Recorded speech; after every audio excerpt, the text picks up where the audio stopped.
Hello, this is Carissa and Tom on Tentacles, the podcast from Crown and Reach. We are feeling our way through the murky waters of strategy and operations in an uncertain world. And we're doing it while holding a fancy new microphone rig type thing. So this might sound a bit nicer. Well, let's hope it does. Hope so, otherwise... Cost a couple of bob. I mean, it's not in the grand scheme of things, it's not ultra fancy, but it's quite big, and it's got a thing that looks like a dead animal attached to the top of it. Yep, so that feels quite proper, doesn't it? It feels proper. We look like the people on YouTube. Yeah.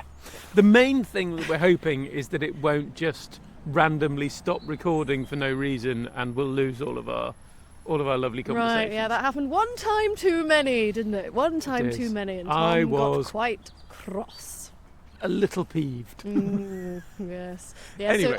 So our bodged together system of a phone and a tiny little cable with a tiny little microphone on it, that is no more. It's gone. Not. We need to do a ritual burning of it, I think, for your sanity's sake. And all the hats. All the hats, all the little foam hats. Yeah, that'll R. release some IP. sort of toxic vapours into the atmosphere. Okay, let's not do that. Okay. There should be a protocol to govern that behaviour. I mean, What a lovely idea. What a segue. Seamless.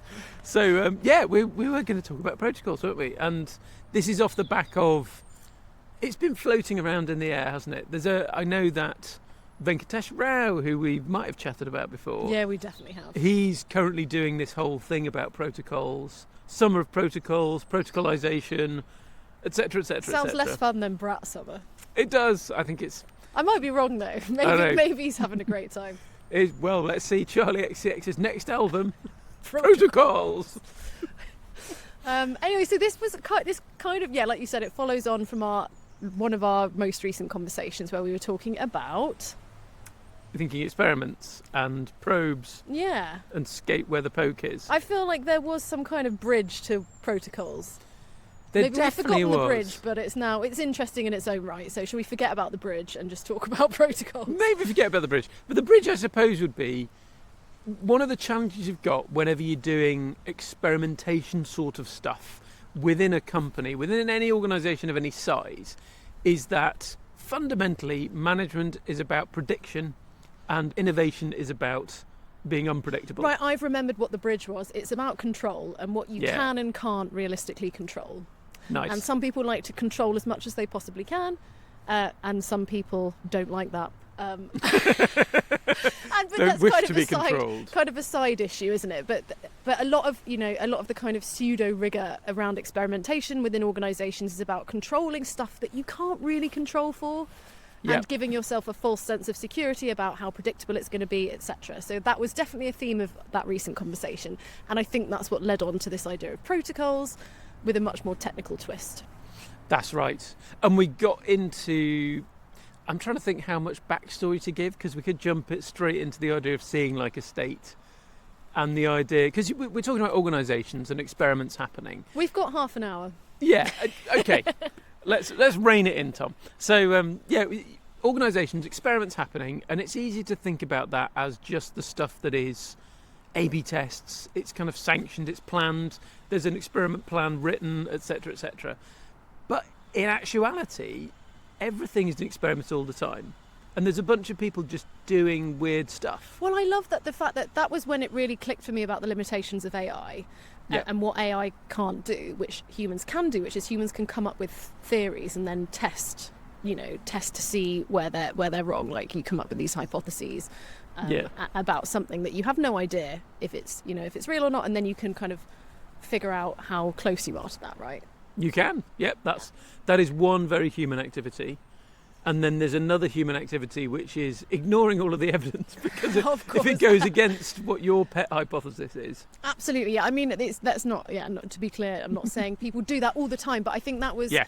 And I mean, maybe my understanding, but has AI moved on since then? Like, can AI now come up with theories and test them sensibly? That's a really good question. And it's difficult to say anything categorically about AI, isn't it? But what is definitely true about large language models is that they don't have the ability to reorient themselves. Right, yeah. Once they've been trained, which costs billions of dollars and takes a year, and tons of data centres and all this stuff, and then loads of human labour as well. Once they've been trained, that is that. And you told me a really interesting story just yesterday about something about a password. Oh, A yeah. dad and a kid. Yes, it was a dad. This is another one of the things that they've been trained to do is be helpful, kind of above all else. In helpful the moment. and sycophantic. Helpful and sycophantic, and not to be able to have a loyalty to one thing over another or something. That kind of thing, yeah. Or it doesn't last because Doesn't last. they don't really have memory or anything like that. Anyway, the story will make it So clear. yeah, there was a dad who had tried to.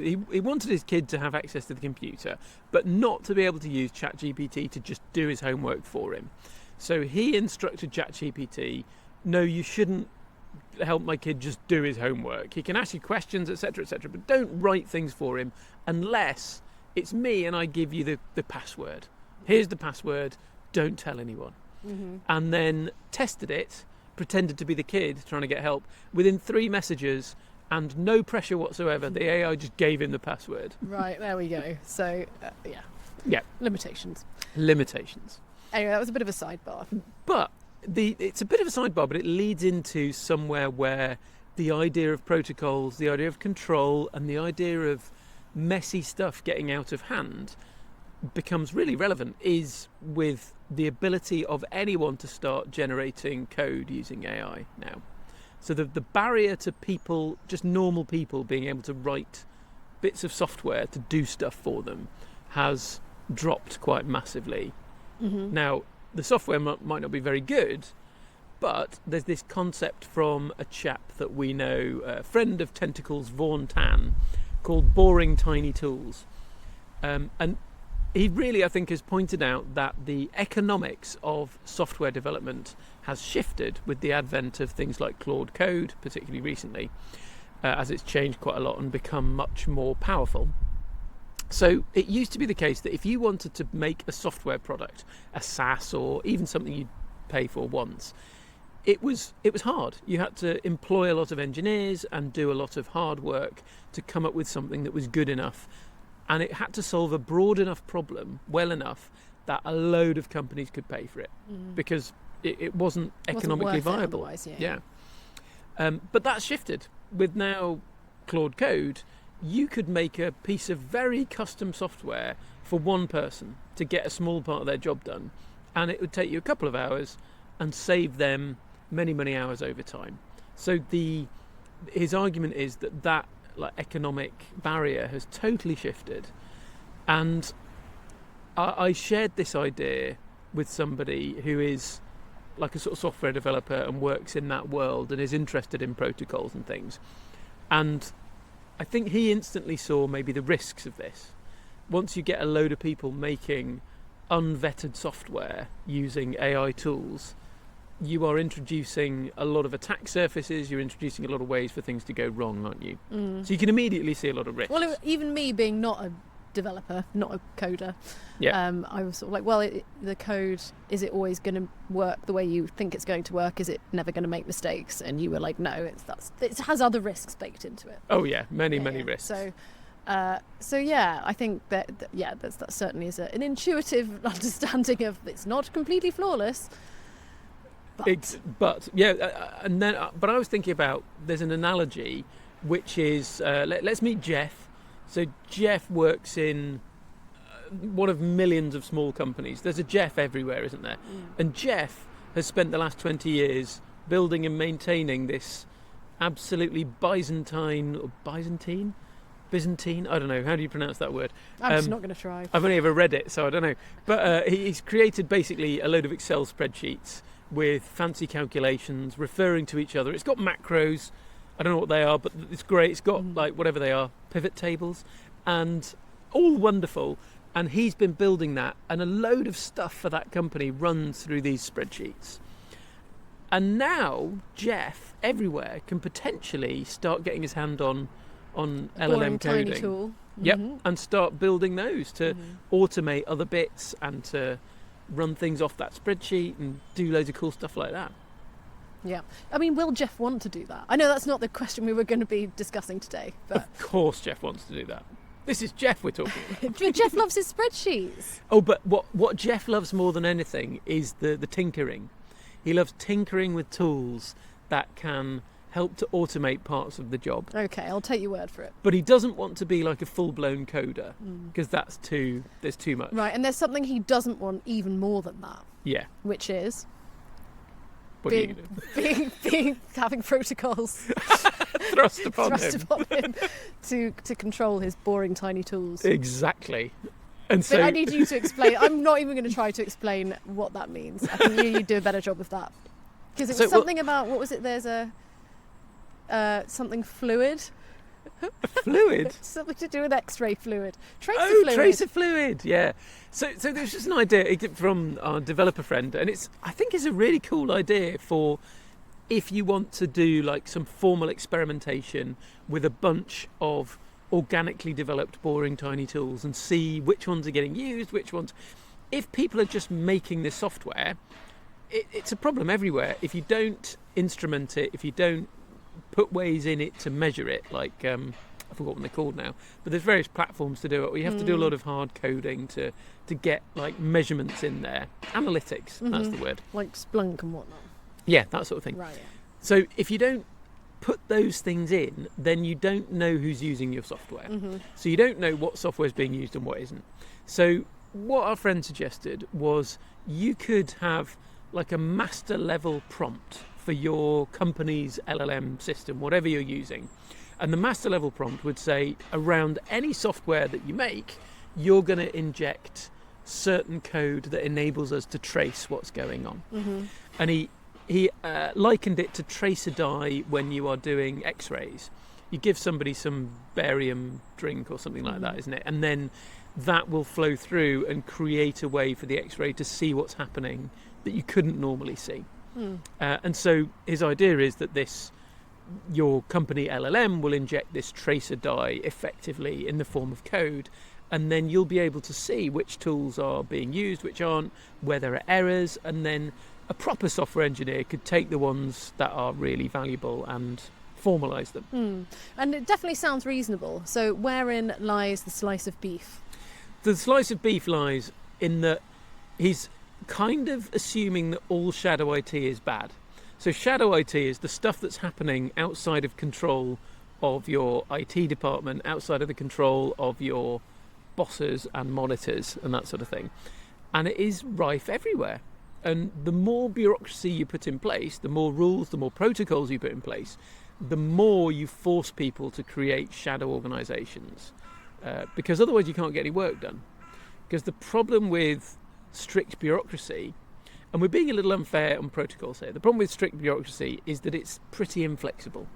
And it doesn't do well with edge cases. It becomes like a Procrustean bed.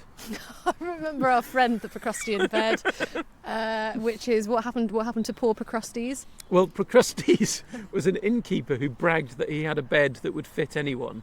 And the way that he made that happen is if you stopped by his inn, then he would either chop bits off you so you fit on the bed, or stretch you on the rack so you fit on the bed. Right, so it's not poor Procrustes, it's poor Procrustes victims. Yeah, his victims. I'd forgotten the details. Until Hercules showed up and fit Procrustes to his own bed. Oh, there we go. There we go. So it was a happy Justice ending. was served. Right. So, but I think this has led to a really interesting chat that you and I had, and we were like afterwards, damn, that would have been quite good if we'd recorded that, but alas. Yeah. Can't even blame the silly microphone with the hat. Sometimes we can just enjoy talking for talking's sake. That's also a thing. But I think something that I felt was like sometimes you really do need protocols, right? We talked about protocols in hospital around when was it in the 1800s when people started to understand that germs on hands lead to people dying when surgeons have dirty hands. Well, it's our favourite bay, Ignaz Semmelweis, isn't it? He's the guy who first noticed that a lot of pregnant women and women who'd just given birth were dying of sepsis in this particular hospital. And he noticed, I think this is true, that some of the surgeons were coming directly from the morgue where they'd been doing dissections of corpses, autopsies, and they were then working with these pregnant women, and then at some point later the women would die of sepsis. Right, so smart guy, he figured out that link, and they had no germ theory of disease yet, so there was no Louis Pasteur or anything like that. He just saw a correlation, I think, and then I think he managed to get some people to wash their hands, but fundamentally, he said, wash your hands before you go and deal with the pregnant women. And for his troubles, he was ejected from the community and died in penury. Right, yeah. So it wasn't popular in the moment, and I didn't know this bit of the story, but surgeons felt very offended that, you know, they should be part of the cause of this problem. Yes. But anyway, fast forward a couple of hundred years. Now people do wash their hands before touching women who are giving birth. Right? Yeah, and it's or Sounds anyone. Or anyone, yeah. Yes. And it's a very clear protocol, And it's isn't a very it? clear protocol, and there's another protocol that I learned from you, which is that before any operation in the operating theatre, all the instruments are counted, and then after the procedure, they're counted. And you write it down on the board. You write it down on the board, then you make sure afterwards that the same number is still there. Before you sew the person Before up. you sew the person up, check you haven't left anything inside, because that has happened, that people have died because there was something sharp left inside them. Yeah. But yeah, so again, an example of a really, really good protocol. So we're not anti-protocol. We're not. And then we talked about pilots as well. Before you take off in a jet plane, you run through a very standardised protocol of checks. Mm-hmm. And I think there's a guy, is it Atul Gawande? He wrote a book called The Checklist Manifesto. And he picked out these examples and said, look, checklists. We should be using checklists for everything. Everywhere. All over. Mm-hmm. But this then brings us to one of our favourite topics, doesn't it? Bounded applicability. Yeah, right. So why shouldn't we protocolise Geoff up to his eyeballs? So what you've got, I think, do we have to go to Cynefin again? Because it's when you're in the clear domain, checklists and protocols are absolutely brilliant, because stuff is sort of pretty obvious, but you get human fallibility is what you're trying to avoid, isn't it? Right. So when there is objectively a very clear line between cause and effect, and there's just something that causes like very, very obvious problems that you can stop with a simple rule. Yeah. Right. That's the clear domain. That's right. There is no such simple checklist if you need to figure out what's gone wrong with a jet airliner. You know, it's too complicated. So as soon as you get to complicated, you start to see, there might be a sort of complicated knowledge flowchart that we could go through to help us narrow down the problem. Right, I was going to But say, it's not a what simple is it? checklist. Not a checklist, You know what I mean? but a flowchart. Something that you can follow, which can be kind of fairly well understood without, an infinite number of edge cases. Yeah, that kind of thing. But even then, I think with a jet airliner going wrong, you're probably going to find that you're getting into edge cases quite a bit, aren't you? But that expert knowledge system could help you to tune things and figure it out. Yeah, I think the idea of having like a flow chart with multiple different possible paths versus a checklist, I think that's, for me, I find that quite helpful as a... Yeah. It's like maybe, would you say, is it an order of magnitude more difficult? Oh yeah, easily. Yeah? Orders of Okay. magnitude. Orders of magnitude more difficult, but still not complex. No, still not complex. It's not a mayonnaise. So mayonnaise is more complex than a jet engine. Of course it is. But we don't need to go there. So, but even with a jet engine, what's interesting is you will have then very experienced engineers who know jet engines through and through, who don't have to follow the checklist or the flow chart. And if they did follow the flow chart, it would slow them down, because they can kind of come, probably like listen to it, lay hands on it, and just get a sense. And they'll intuit what it is that's up with it. I remember a story. This was a Dave Snowden story. He was talking about going out to an oil rig. Or was this Gary Klein? Anyway, one of those people. But Gary Klein is really good on this as well. The way that experts build an intuition and a kind of felt sense for what's going on that they can't necessarily write down. It becomes tacit knowledge. It becomes tacit knowledge, but it could be written down if it had to be. Well, no, actually, It can't. the way Oh. they're actually doing it can't be written down. Interesting. And this is the guy who is a rig worker who was going out with, I'm pretty sure this was Dave, on a helicopter.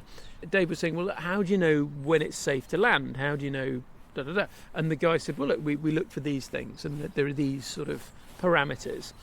And then, so they flew out on the helicopter. By the time they get to the oil rig, it is blowing a gale, it's hurling down with rain, absolutely nightmarish. And as far as Dave can tell, none of the parameters that say that it's safe to land are in force, Yeah. and they shouldn't be doing it. And he's going, but what? The guy's saying, no, it's fine. And in the end, Dave said, but how do you know? I listened to the sound of the rig. Oh, whoa! Oh my goodness! Wow, I got goosebumps. Yeah, and that's the thing that your expert can do when they've just built up this. It's just thousands of hours of tacit knowledge. It's like chick sexing. Yeah, which we've definitely talked about in the past as definitely have. Yeah. Right. Yeah. Where it's just you're recognising patterns that kind of can't be put into words, but they are concrete patterns. Yeah, concrete. Yeah, can't be put into words. Can't even be seen or pointed out. You can't hold up a male chick and a female chick and show anyone the difference. You just have to pick up the chick and like sense whether it's male or female, I gather. Listen to the chick. Yeah.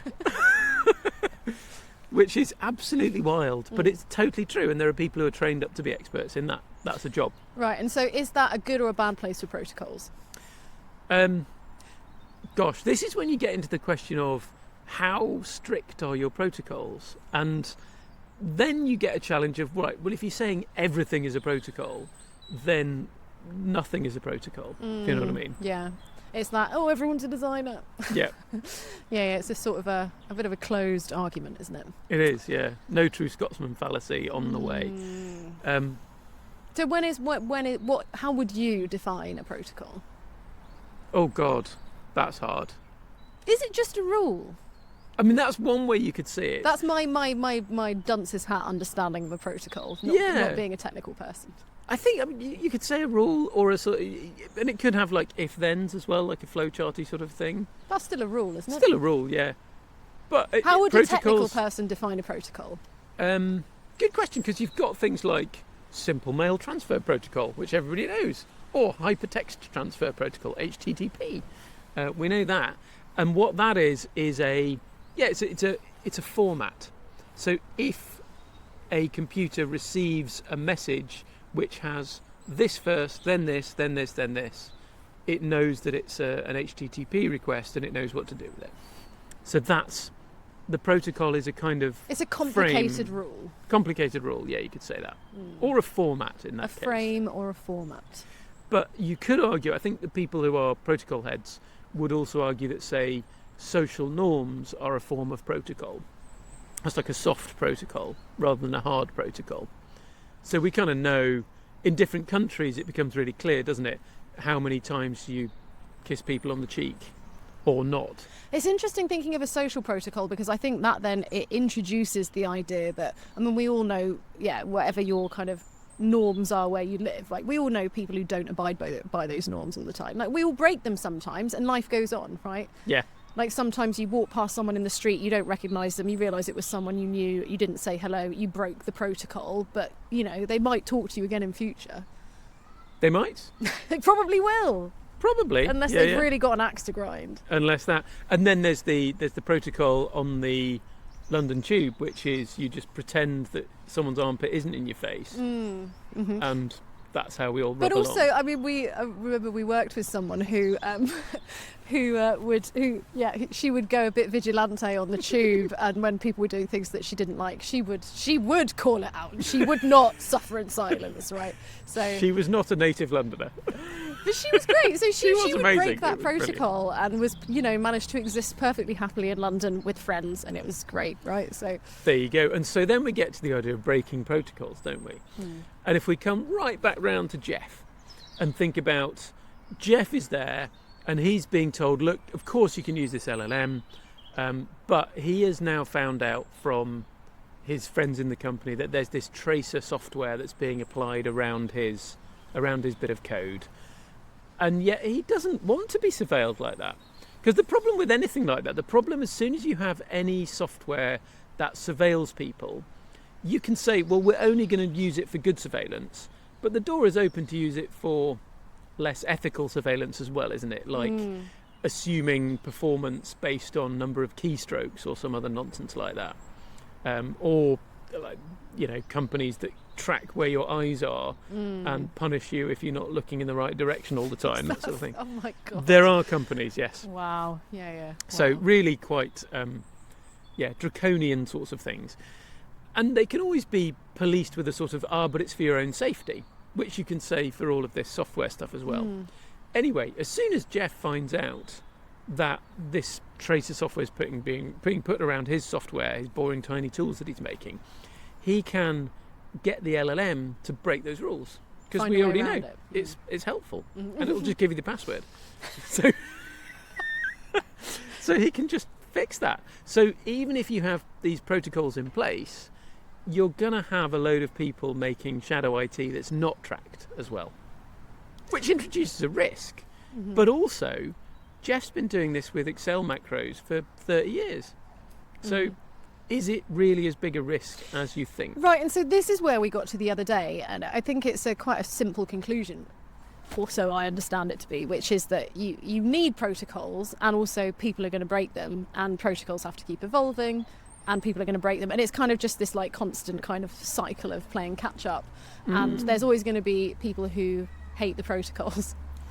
And there's always going to be, you know, like sometimes they are life-saving protocols, right? And and as much as people don't like them, they are net positive, right? So so you need both. You need the people who are like, let's bloody protocolize the entire world, and you need the people who resist it at every opportunity, right? And it balances out. Maybe it does. We love both of those types of people, but one of them more than the other. I think you and I are kind of on the opposite ends of the spectrum, aren't we? We balance each other out. We do. It's good. Yeah. I think I'd have been a good developer if my life had taken a different path. Senior systems architect. I'd be more of a Geoff. But yeah, is that a simplistic take, right? Like, no, I think it's true. You need both. You need both. And the other thing is, regardless of your efforts to enforce your protocols, people are gonna be doing their own weird stuff anyway. Right, yeah, people are going to do weird stuff no matter how well intentioned and well structured your protocols are. Some people aren't going to like them, just on principle they're not going to like it. Yep. And you can't change that. Yeah. Well, here's a thought experiment that I shared with people another time, which is imagine you're running a restaurant and you need to hire someone to wash the dishes, and there's that person who's washing the dishes does not have an enormous amount of power and control within the restaurant, but they absolutely have control over how they wash the dishes. And if you try to enforce a particular dishwashing protocol on them, it is quite likely that they're going to rebel against that. Right, so there's kind of a principle of letting people have as much agency as they reasonably can have, and like not messing too much with that, because otherwise you just piss people off too much. Yeah. And then they don't want to, they don't want to do any good work for you, and they'll just phone it in. Yep. Or quiet quit, whatever it might be. Yeah. So that you need both. Is that the answer? Oh, it feels like a cop-out, doesn't it? But maybe sometimes it doesn't have to be so messy. Maybe sometimes there is a nice, clean conclusion to take. Well, that is, I think, if there's something that's worth leaving us with, it's that the sort of the myth or the story of business since the world of like scientific management and Frederick Taylor is the idea that you can make your business into this clean, rational, perfectly running kind of a thing. Right, where there's no mess, no humans making messes, right? I think that is a very understandable desire to stamp that out. But yeah, but every business exists in relation with the market, and the market is messy, and it changes, and it's full of humans doing things you didn't expect. Right, yeah, and it's true. Some of the human messes are objectively terrible, and we should try to have less of them. Yeah. Sometimes the messes lead to good things happening, so we don't want to stamp them all out.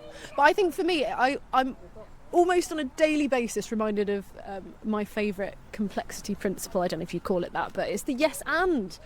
And it's like whenever you get two really kind of strongly opposing views, there's usually a grain of truth in both, and you need both. And I just find whenever I find myself getting annoyed with something in the workplace or the wider world or interpersonal relationships, communities on Slack, that's how I kind of make peace with it. It's like, okay, there's something beneficial to having this very, very different set of opinions here. There's something adaptive about that. Even if it doesn't feel nice to the individuals who think they're right and the other person's wrong, there's something adaptive about that. So we need the protocol fans.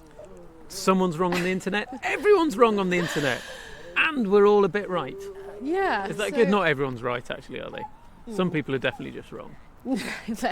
Speaking of which, has this microphone gone wrong, or has it done right by us? Should we test? Should we see? If you're listening, still listening after that weird ramble, please tell us, does this sound better to you? Can you notice the difference?